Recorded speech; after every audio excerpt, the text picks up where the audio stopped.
Ustedes han hecho un documento, José Luis, donde tratan pues, específicamente este asunto que es muy importante. Yo he tenido la oportunidad de leerlo, lo que pude avanzar en el transcurso desde que me llegó hasta antes del programa, y la verdad es que es un asunto serio que plantea con responsabilidad la circunstancia económica del país.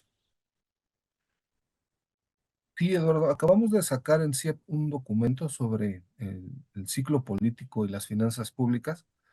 Lo que identificamos es que, bueno, de 1990 hasta 2024, pues ha habido 5 ciclos políticos en los que encontramos que, bueno, hay que recordar, el ciclo político en economía es cuando en el año electoral se aumenta mucho el gasto para tratar de estimular la economía, reducir el desempleo y que los votantes crean que las condiciones económicas son favorables y los políticos se ven beneficiados con los votos, ¿no? de los electores.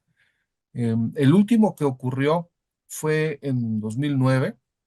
Los ciclos que identificamos son tanto para elecciones presidenciales como intermedias, y desde 2009 hasta ahora, en 2024, pues ocurre otro, ¿no? En el que en promedio, en los ciclos que identificamos, en el año electoral aumenta en 1% del PIB el gasto público, y al siguiente año el gasto se reduce en 0,75% del PIB, ¿no? Sin tomar en cuenta este 2025, ¿no?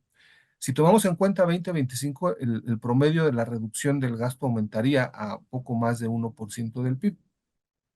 Entonces se trata, como te mencionaba hace rato, pues del recorte más grande que para un año posterior al electoral se ha visto desde la década de los 90. Eh, el recorte más grande que se vio en los 90 fue en la crisis de 95 por alrededor de 1,5% del PIB, y ahora pues sería de casi 3% del PIB, ¿no? Como te digo, pues sería producto de menores subsidios, servicios personales, inversión pública, costo Pucha. financiero. Entonces, creo que eso es relevante, puede generar una desaceleración económica si eh, no se toman las medidas que puedan prevenirlo, ¿no? Y como ya comentábamos, pues estas medidas son elevar los ingresos, fortalecerlos. A todos nos gustaría ver pues una reforma, bueno, no a todos, pero a muchos que estudiamos el tema, nos gustaría ver una reforma progresiva, ¿no? Pero creo que estos cambios a lo mejor pueden hacerse poco a poco, ir fortaleciendo los ingresos, ver, como te mencionaba hace un rato, qué se puede hacer en materia de gasto, ¿no? Y utilizar el endeudamiento de forma responsable. La ley establece que cuando el gobierno se endeude, pues esto debe ser o deben destinarse estos recursos a inversión pública, ¿no? Y esta inversión además debe ser rentable económica y socialmente, y generar condiciones de repago hacia el futuro. Yo creo que eso es algo que ha hecho falta Vaya. en estos últimos años, ¿no? Porque tenemos mucho endeudamiento, pero no sabemos bien a bien si esto se está dedicando a inversiones que vayan a ser efectivamente rentables económica y socialmente. Este, y creo que por ahí estamos dejando pasar una oportunidad importante y le estamos cargando el costo a generaciones futuras, ¿no? Porque es un endeudamiento bastante elevado que pues vamos a terminar pagando, sí, nosotros una parte, pero mucho de ese endeudamiento a tasas más elevadas, en condiciones menos favorables, lo van a terminar pagando pues mexicanos que van a vivir en el futuro. O sea, tendremos, Ernesto, la madre de todos los recortes, de todos los ajustes con el 2025. O sea, si como lo cita José Luis, el recorte anterior más agresivo o más grande, o de mayores dimensiones, fue 95, 1,5% del PIB. Este sería o pretendería ser el doble. Sí, sí, Ah, sí. Excelente pues, análisis nos presenta José Luis, ¿no? sí, sí, sí, Estás, estás, indudable. estás hablando del doble de necesidad de recorte de gasto, pero es exactamente el doble el incremento que se hizo en el gasto. Y a todo este problema de endeudamiento, porque 3% de PIB de recorte, digamos, es tratar de bajar el endeudamiento potencial en ese 3% de PIB. Pero, pues, digamos, la verdad es que en adición al endeudamiento que hizo este sexenio, no nada más en este año, que es 6% de PIB el déficit, este año, en adición al endeudamiento que se hizo en los 6 años, pues adicionalmente se quemaron todas las reservas de guardaditos Sí, que había en el gobierno, ¿no? Entonces, también están entregando una administración que no sin tiene nada. colchones, ¿no? Sí, qué Entonces, terrible. Eso, ese es otro asunto que complica las cosas. Ahora, independientemente de eso del colchón, José Luis, el tema Pemex es muy delicado, ¿ah? Sí, apenas ayer, me parece, la calificadora Fitch, pues ha puesto también ahí algunas señales de alerta, tanto por el déficit público como por la situación de Pemex, ¿no? Ambas, pues pueden amenazar la calificación de la deuda soberana en México, eh, de mantenerse, dice, ¿no? En esta situación a lo largo de la siguiente administración. Este, eso pues también es una señal de alerta porque el no tener el grado de inversión pues implica mayores tasas de interés, no solamente para el gobierno, sino para todas las familias, ¿no? Hay que recordar cómo estaban las tasas de interés a lo mejor en la década de los ochentas, ¿no? Los inicios de los noventas. Y entonces eso, bueno, sería una situación de riesgo como te digo, no solamente el gobierno, sino para todo el sector privado también. Algo que quería comentar acerca de los recortes que mencioné hace rato es Sí. que en el estudio que nosotros hicimos nos referimos a los años electorales. Sí hubo un recorte importante en 2017 de más o menos la misma magnitud, 2,9% del PIB, pero 2017 no fue un año electoral. Entonces ahí en el estudio que nosotros traemos, lo pueden ver en las gráficas, ahí se ve que también hubo un recorte, pero en los años que coincide con un ciclo político, no está considerado ese, ¿no? Entonces, Ujú. Por no ser un año electoral previo de un año exacto, electoral 2017, con Enrique Peña Nieto fue cuando se excedió, ¿no? La deuda se fue arriba del 50% y nos jalaron las orejas, ¿no? En el ámbito internacional. Dijimos, se están saliendo de la raya. Entonces dijimos, no, pues vamos a hacer un recorte para corregir. ¿Ah? Eso exacto. fue. También ese año fue un año de ajustes, se hicieron algunos ajustes en el gasto público también. Y bueno, hay que ver qué ocurre ahora en el próximo, ¿no? Con la siguiente administración. ¿Cuál es la propuesta? Yo creo que este paquete económico que envíen la próxima administración va a ser muy relevante. Lo vamos a tener que analizar bastante bien para revisar cómo viene el gasto y si se va a llevar a cabo o no el ajuste que se prevé.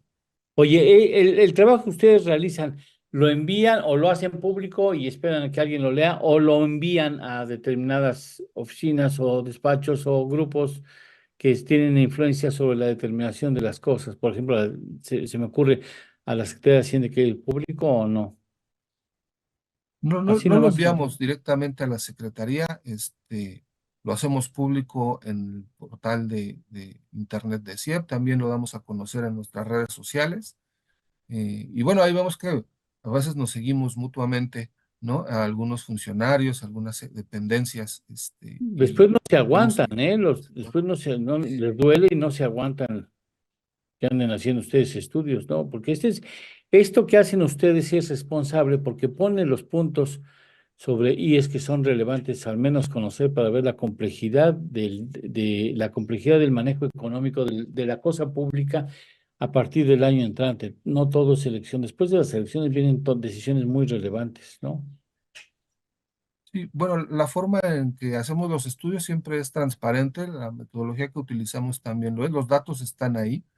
Entonces, bueno, pues queremos, como decimos en CIEP, nosotros tratamos de democratizar las finanzas públicas, que la gente entienda más sobre estos temas que a veces son complicados y se dé cuenta pues, la realidad en materia de finanzas públicas que vive el país.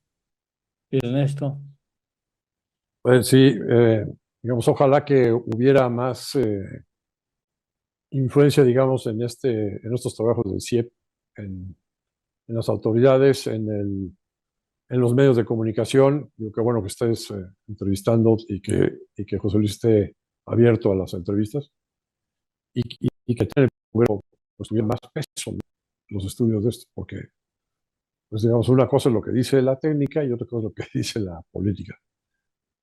También yo estoy muy, muy cercano también los contadores públicos y normalmente hacen muchas propuestas, incluso más de detalle, digamos, de los procedimientos, digamos, fiscales, y pues tampoco los pelan, ¿no? No los toman en Qué cuenta. grave. Ujú. Ahorita no podemos estar reñidos con la inteligencia y las propuestas de grupos profesionales, ¿no?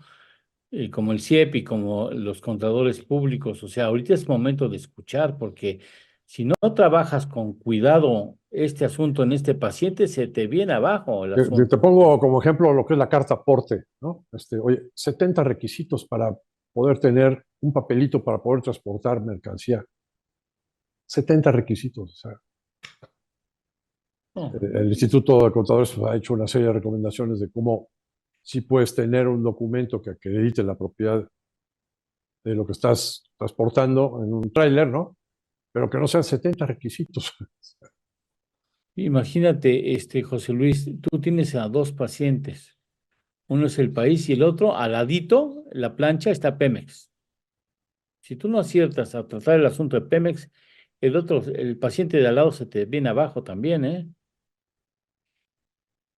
Siempre Sí, lo tienes tenemos conectado, que ¿no? revisar también la situación de esta empresa productiva del Estado, ¿no? Desde hace tiempo también, desde siempre hemos dicho que la renta petrolera va disminuyendo y las aportaciones que hace el gobierno para pagar la deuda de Pemex han ido creciendo.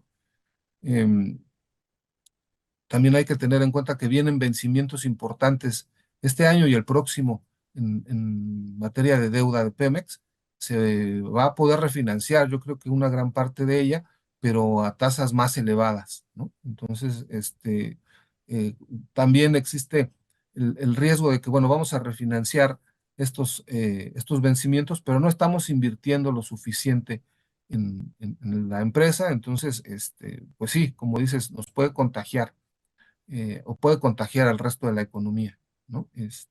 Creo que también, aparte de la reforma fiscal que nosotros planteamos, pues hacen cambios, o sea, hacen falta cambios importantes en materia de Pemex, en materia de pensiones, ¿no? Que son cuestiones que amenazan también la sostenibilidad Híjole. de las finanzas públicas en el corto plazo. Ya hay que recordar, que, por ejemplo, en materia de pensiones, y algo que también ha identificado este gobierno, pues es que hace 30 años prácticamente es que hicimos la reforma y la gente va a comenzar a jubilarse bajo ese nuevo esquema ya muy pronto, ¿no? Entonces, pues sí, hay que revisar también pensiones, también lo que hacemos con las empresas productivas del Estado, lo que está ocurriendo también en materia de banca de desarrollo, que ha tenido pérdidas durante los últimos años. Entonces, no viene fácil, ¿no? Para la siguiente administración en materia económica, el panorama que va a enfrentar. No puedo dejar, y espero que no aburra yo al público. Cuando yo empecé en el ejercicio periodístico, José Luis, empecé haciendo caricatura al lado de Magú, de Bulmaro Castellanos. Y recuerdo cuando José López Portillo estaba entregando el poder a Miguel de la Madrid, y ese ya te lo platiqué, Ernesto, Sí. que está un gran globo aerostático, sí, un globo de esos globotes, y en la canasta del globo está un jet, se ven pedazos de jet, ¿no? La cola por un lado, una ala por el otro, otra la otra, la cabina, todo eso, y entonces le dice, no te preocupes, aquí está el manual para que lo vayas armando en el camino. O sea, le entregas el país hecho pedazos, maestro. Y bajo el argumento que no te preocupes, está fácil de armar. O sea, hay tantos elementos delicados en la economía que si tú no atiendes con responsabilidad estos casos, enfrentarás una crisis necesaria, una descomposición importante de la actividad económica, y de ahí la relevancia de lo que ustedes aportan responsablemente a la discusión y el análisis económico. Te quiero agradecer, José Luis, muy especialmente a ti y a CIEP, el hecho de aceptar estar aquí con nosotros y aportar sus ideas y su conocimiento para el análisis de un tema que me parece fundamental. Muchas gracias. A ustedes, Eduardo, muchas gracias, estamos a sus órdenes. Muchas gracias. Hasta luego. Gracias. Ernesto, un apunte final de tu parte, José, José, Ernesto, perdón. Este, Yo básicamente iba a hablar más bien no, de otro tema.